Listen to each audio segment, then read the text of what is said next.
It's good to be back.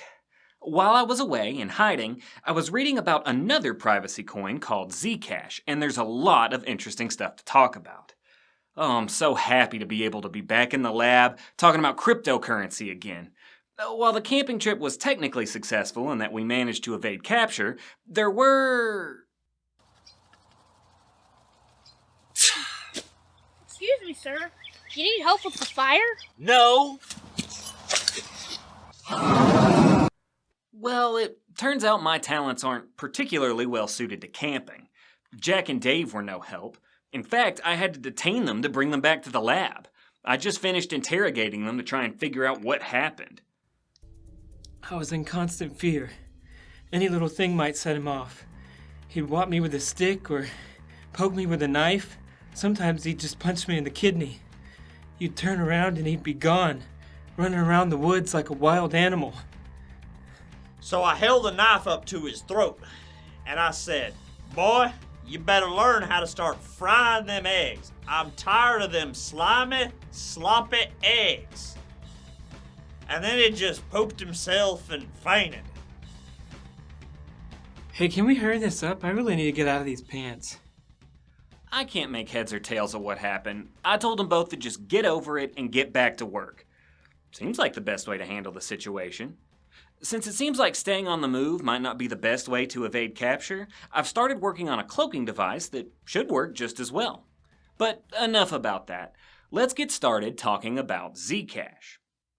Zcash is a privacy-focused cryptocurrency based off the Zerocash Whitepaper written by a host of seasoned cryptographers in May of 2014.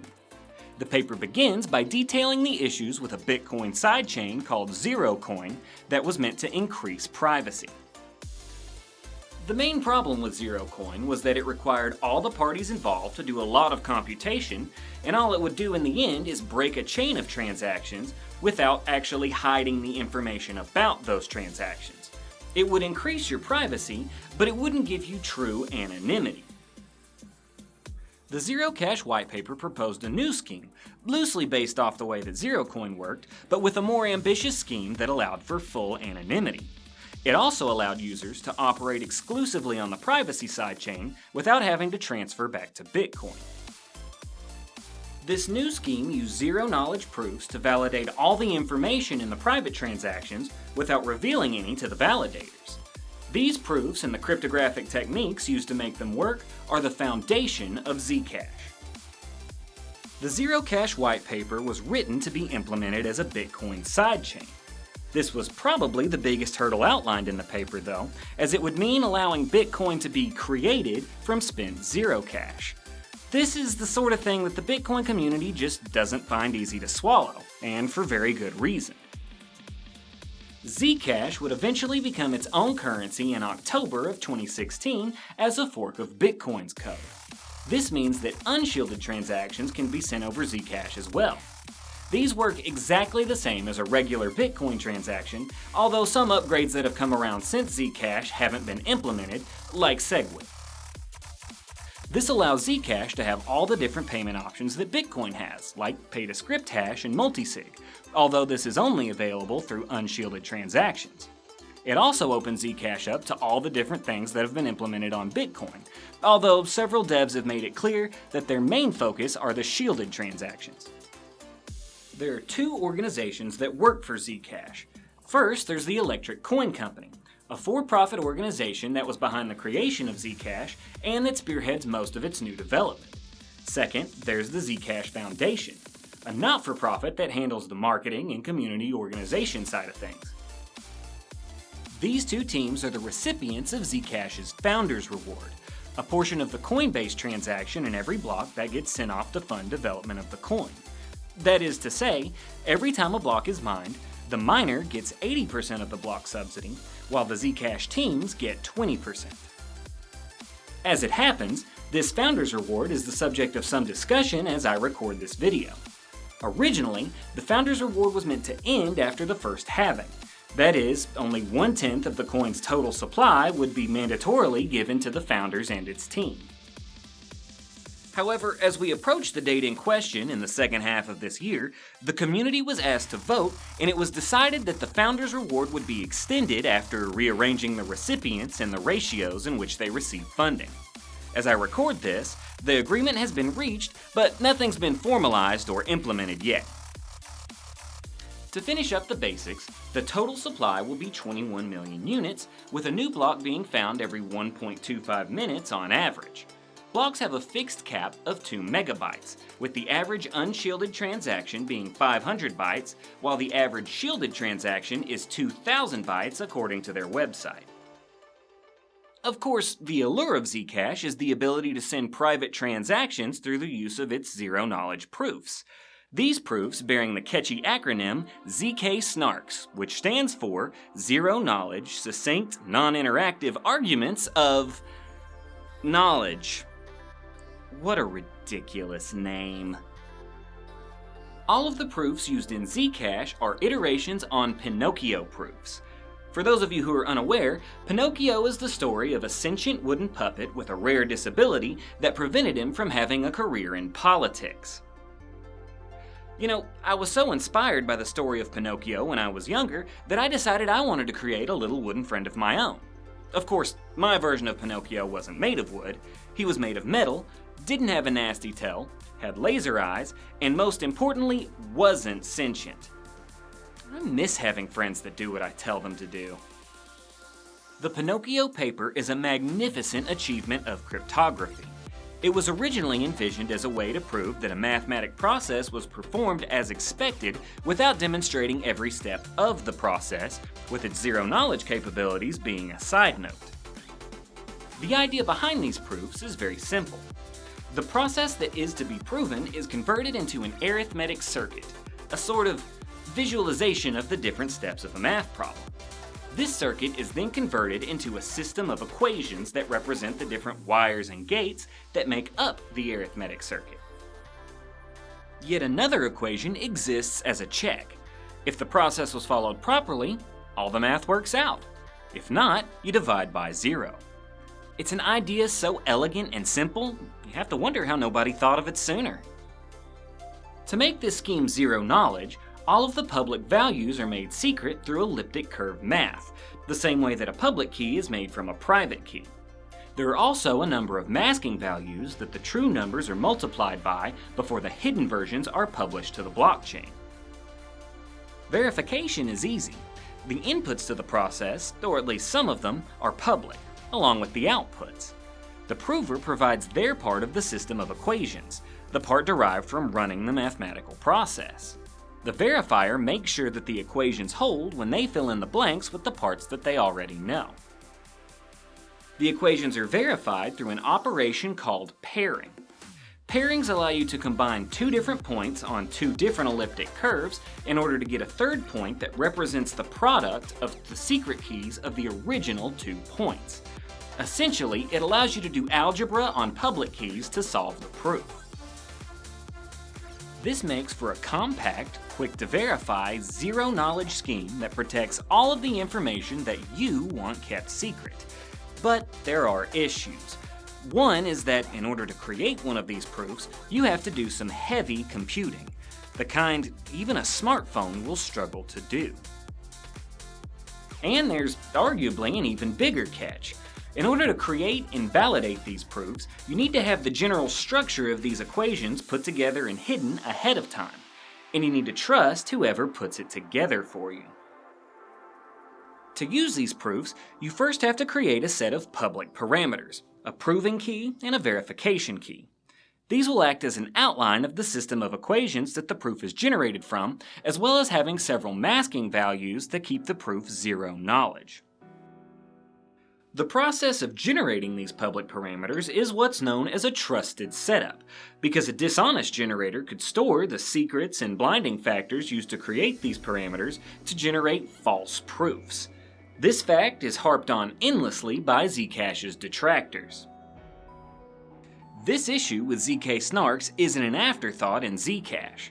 Before the currency was launched, a team of 6 people, Zcash founders and ambivalent third parties alike, engaged in a long and tedious round-robin ceremony to generate these parameters in such a way that no one would ever have these secrets in October of 2016. The ceremony involved a coordinator who would send messages back and forth between participants, who would bridge the air gap between a computer running calculations and a computer used for communications by running write-only DVDs between them. Specifically, at the start of the ceremony, everyone was asked to commit to their own set of elements that would be combined into the final product. By ensuring that everyone had committed to their contributions at the start of the ceremony, they guaranteed that no one was able to mess with the numbers on the fly to reach a predetermined result. After this commitment phase, the different parts of the public parameters were passed from person to person until everyone had changed the parameter in a valid way. These changes are hidden, so even the participants weren't shown what the secret values are. When the ceremony was over, each participant destroyed the equipment used in the process and kept no logs of the secret numbers they used. Or at least, ideally, that's what happened. Either way, the process was designed in such a way that if even one person did that, the secret values behind these parameters would be lost forever. In the end, any trusted setup is only as good as your ability to trust the participants not to collude or be careless. The fact that the ceremony in question had its own paper written about it beforehand and involved people with an array of interests demonstrates that the issue didn't go unaddressed. Unfortunately, it's hard to imagine a situation in which you can really get more than that. That's not where the story on Zcash's trusted setup ends, however. 2 years later, nearly to the day, Zcash underwent a major upgrade that changed the fundamental structure of its shielded transactions and its public parameters along with it. Before I talk about that ceremony, however, I want to discuss how Zcash's shielded transactions work. I'll start with the different parts of Zcash's shielded system. When Zcash commits a certain amount of value to the shielded blockchain, that commitment is called a note. In Zerocash, it was called a coin, but we'll use the term note for consistency. Because these transactions aren't meant to be traceable, you can't directly refer to the transaction that you're pulling your value from. In my last video, I talked about how Monero addressed this problem by using key images. Zerocash's analog to key images are serial numbers, or as Zcash calls them, nullifiers. Both notes and nullifiers are stored in a readily accessible database by nodes that need to process and validate all these transactions. Don't worry about memorizing all of this just yet. I'll talk about how this fits into the larger picture as we move on. In Zerocash, a transaction that took coin from an unshielded address and attributed it to a shielded address was known as a mint transaction. Because the amount of value being transacted is transparent on the unshielded chain, mint transactions would create a shielded note with a known value. To send some amount from one shielded address to another, you would invoke a pour transaction. A pour transaction would take one or two shielded notes and pour their value into one or more different notes. To go back to the unshielded system, you would also perform a pour transaction in which some of the value would be revealed and sent to an unshielded address. Thus you have a system in which unshielded coin can be made into shielded notes, which is then sent back and forth anonymously. Hold on, I just realized I asked Dave to report in around this time. Let me give him something to do, and then I'll detail how this changed in Zcash. Hey, boss. I finished organizing all those poisons like you asked me to. I'm actually starting to feel a little under the weather, though. Good work. As it happens, I've just completed the first version of my cloaking device. Why don't you go and look for somebody to test it for me? Cloaking device? I'll test it. You? You never volunteer to test anything. I'll do it. Let me see it. Glad to see you finally stepping up to take on more responsibility. You know, if you ever want to go anywhere in life, it's important that you grab life by the horns and really take ownership of your work. Which is why I want you to do the mundane and tedious labor of testing my invention for me. Dave, Did you turn it on? Is it working? Dave, are you having trouble breathing? If you're dying, turn the device off or I'll never find it.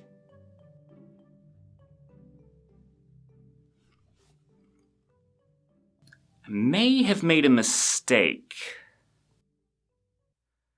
When transactions were implemented in Zcash, they changed slightly for the better. The mint transaction was taken out altogether and was made part of the pour transaction in Zcash called a join split. The only difference between Zcash's join split transaction and Zerocash's pour is that join splits can either add the value of unshielded coin to the shielded notes it produces, or it can produce unshielded coin from nullified notes. A shielded transaction would work like this. You start with access to all the information about the notes that you possess. You won't send these notes to anyone. Instead, you'll pour their value into new notes that only the recipient can spend. The notes that you spend are nullified in the process. To create a note, you start with the address of the person that you're creating the note for. Along with this address, you have the value that you're sending to them, a hash of the key for this join split transaction, a random value that will determine the nullifier for the note that we're creating, and another random value that's known as a trapdoor. These things are all jammed together and hashed with SHA-256. This creates what's called the note's commitment. This commitment is then stored in a Merkle tree, a data structure that allows users to reference the data indirectly, and is kept up with indefinitely by the Zcash network. To free up the value that will be poured into this note, you have to nullify one or more existing notes. Doing this is as simple as publishing the nullifier that corresponds to the note in question. While nullifiers are derived from the notes that they nullify, the link between them is secret. Because verifiers can't match a nullifier to its note commitment, nullifiers must also be stored indefinitely. Every join split transaction has its nullifiers compared against every nullifier ever published before it to ensure that no note is spent twice. Each join split transaction also contains two values, old VPub and new VPub. Old VPub replaces the old mint transaction. It's the amount of unshielded coin that you're adding to the transaction that will be poured into the new notes that you're creating. New VPub is just the opposite. It's the amount of shielded coin that you're sending to an unshielded address. It follows logically that one or both VPub should be 0. By eliminating the mint transaction, Zcash prevents the creation of any notes with a known value and reduces the number of transactions needed to shield your coin. In order for a recipient to spend their coin, there are certain private values associated with the note that the recipient needs to know before they can create their own transaction. To include these values using the Zcash network, a ciphertext with all the necessary info in it is included in every transaction. The private values within a ciphertext are the value being poured into the new note, the random value used to create the note's nullifier, and the trapdoor used in the note's commitment. If you'd like to include a message along with your note, the contents of this message will also be included in the join split ciphertext. The ciphertext's encryption key is created via a Diffie-Hellman exchange just like Monero's stealth addresses. If you want an in-depth explanation of Diffie-Hellman exchanges, make sure to watch my Monero video if you haven't already. The public version of the secret number used to create the encryption key is called the ephemeral public key, and it's included in the plain text of the join split transaction. The recipient uses their spend key in the exchange, and the result is a working encryption key that decrypts the ciphertext. Lastly, and most importantly, we have the zero-knowledge proof that ties everything together. This proof validates all the information included in the transaction. Without this proof, anyone could generate a batch of random numbers and try to pass them off as legitimate values. A Pinocchio-style function that you can generate a proof from has two types of inputs, a primary input and a witness. The witness is a set of secret inputs. They're used to generate the output of the function, but they're never revealed to validators. The witness inputs for this function are all of the information about the spent notes and the new notes, including their values and their destination addresses, the Merkle tree path to the spent notes commitments, the secret keys for the addresses that the old notes were originally sent to, and a random number that the nullifier is derived from. Within the function, each of the values included in the transaction is checked to verify that it's well-formed and valid. Assuming they are, a proof is generated as a system of equations with hidden values, similar in form to the public parameters needed to create and verify the proof. Once you have the proof, all that's left is to sign the transaction with a secret key that's unique to the transaction. This ties all the different components together, effectively making the transaction a single cryptographic entity. This was a fairly complete view of Zcash back in 2016, but the teams behind Zcash haven't rested on their laurels since then. This initial state was called Sprout, but in October of 2018, they activated a major upgrade that changed the public parameters as well as the fundamental structure of their transactions. This upgrade was called Sapling. Apparently, no one ever told the folks behind Zcash that money doesn't grow on trees. While I am, in fact, familiar with that adage, I once attempted to invalidate it in order to prove a point. After a few weeks spent learning the best practices for bioengineering trees, I gave up on the project. I realized that while banknotes may never be produced en masse as an agricultural product, my point is proven all the same by the fact that they can be replicated by a printer. As I mentioned before, the public parameters needed to be updated before the sapling upgrade could be activated. Part of the reason for this is that the parameters used before were entirely specific to the join-split arithmetic circuit being proven. Interest in zk-SNARKs had not wavered in the time since Zcash was launched. SNARK implementations are getting better all the time, and a highly optimized version of the Pinocchio SNARK was published by Jens Groth in March of 2016. One of these optimizations was a layer of abstraction within the public parameters that made part of them valid for any arithmetic circuit that isn't too large. This means that future changes to the proof circuit won't require one of the ceremonies to be repeated. With a new and improved set of public parameters came a better way of creating them. A new paper was written detailing an improved method of achieving the multi-party computation that's needed to ensure that the hidden values that make up the parameters stay secret. This time, the process was split into two ceremonies, known as Powers of Tau and simply as Sapling MPC. Both ceremonies were open to the public and accepted contributions from nearly 100 participants each. This was only possible due to advancements made in the protocol used in the creation of these parameters. In Powers of Tau, participants were able to join in at random and without any planning, make their contributions, and then exit the ceremony with, well, very little ceremony. This new method of creating parameters and the flexibility that they have definitely warrants respect. It is still a trusted setup, but the amount of trust required now is much lower. If you must create something that requires trust, trusting the community to help is absolutely the best route to take.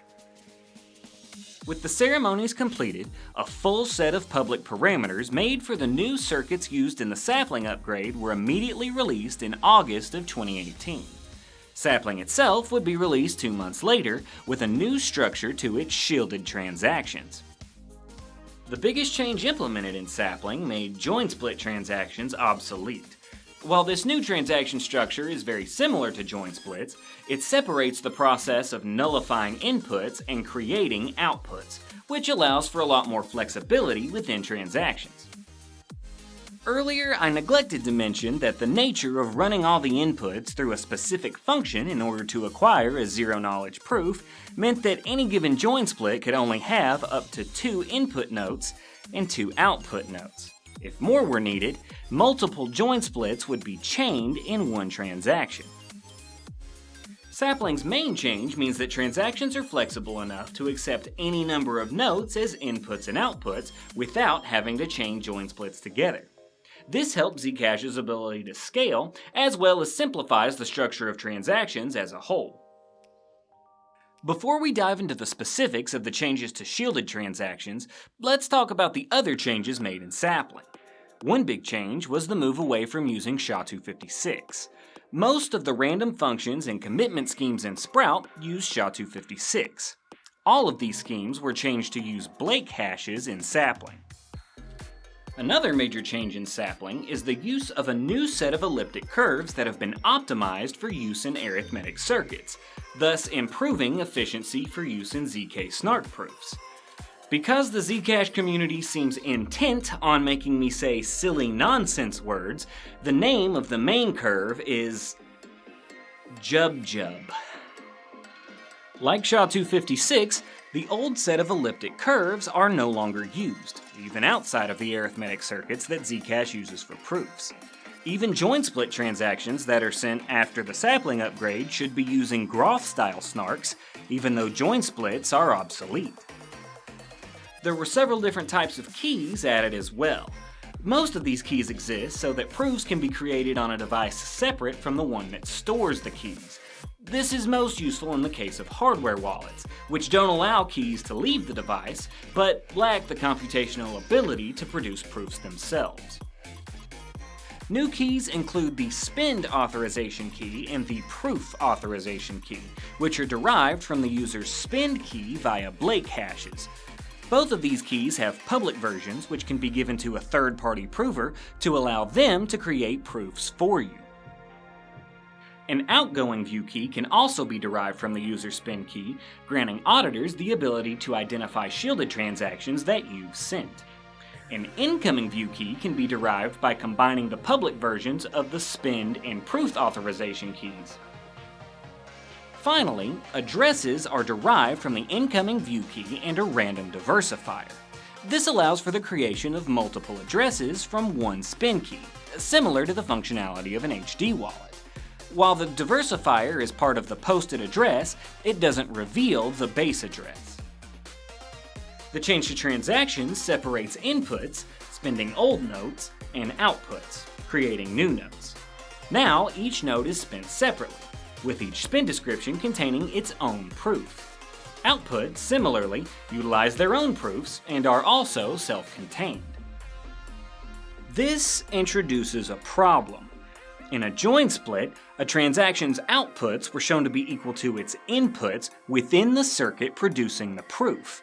Now, in order to show that coin isn't being created from thin air without making the transaction values public, Sapling uses Peterson commitments.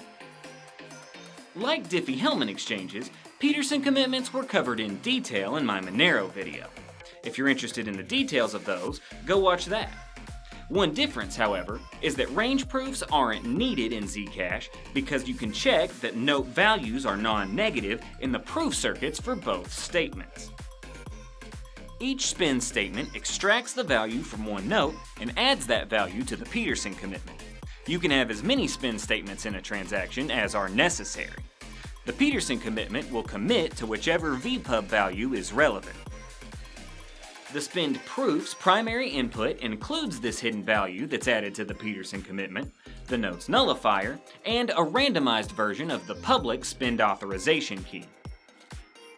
The prover will need the witness as well, the path to the old note's commitment, the address the note was sent to, all of the information about the note and its commitment, and the public non-randomized version of the spend authorization key, as well as the secret proof authorization key. The takeaway you should get from the witness components is that if the prover is a third party, your anonymity is not maintained against this prover. You don't give the prover any of the necessary information to spend your funds, but they will be able to identify all of your incoming transactions. The output statement creates a new note from some of the value locked in the Peterson commitment. Its primary inputs are its hidden value, the commitment for the new note, and the ephemeral public key used to encrypt the ciphertext. The witness is simply the address you're sending to, the trapdoors used in the note's commitments, and the ephemeral secret key for the ciphertext.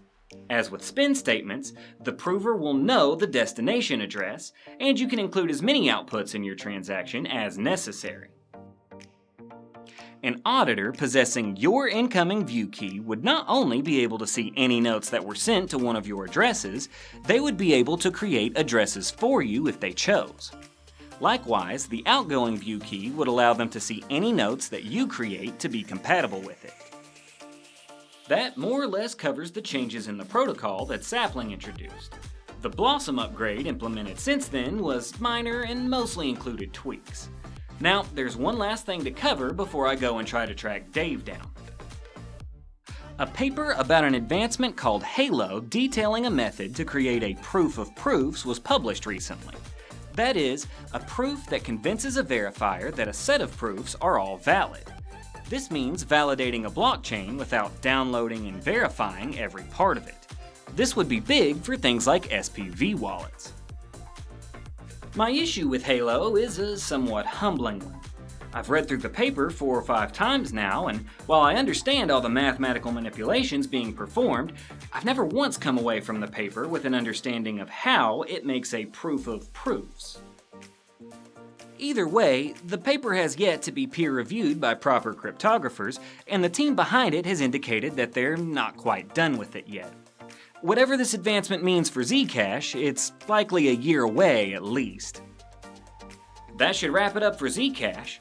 It's a privacy coin that offers arguably perfect privacy at the cost of needing a set of public parameters created through a trusted setup process.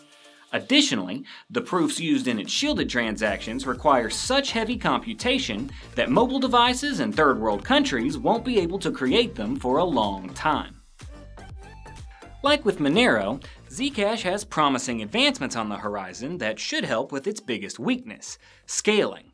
But it's too early to count on those just yet. In either case, as of today, you have a very private currency with a very high cost of use, just like Monero. Now, I'm going to see if I can't go find Dave. Boss, we gotta do something.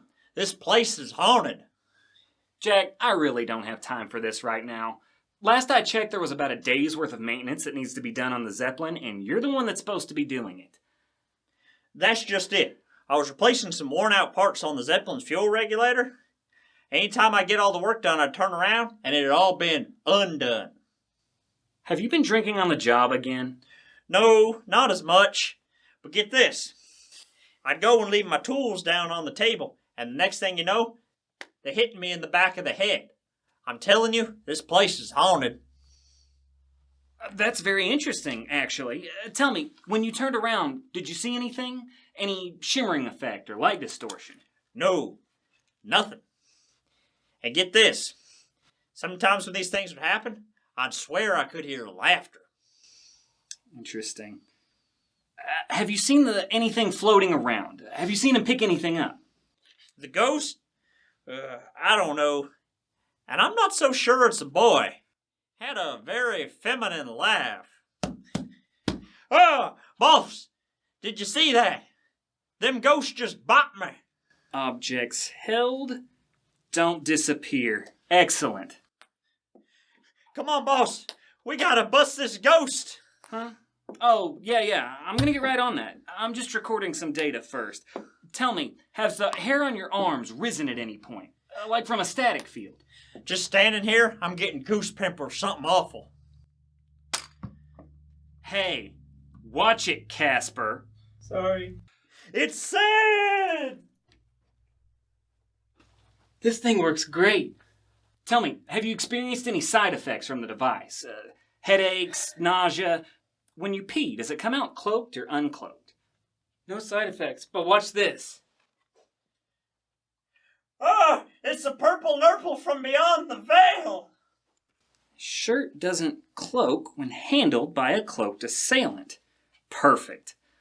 Well, I need to finish taking notes on the cloaking device. If you learned something from this video, leave a like. If you want to see what we're doing next time, subscribe. And if you have any questions, leave a comment down below. Till next time, be the villain the world needs you to be. Wait, Willie, there's ectoplasm in my air!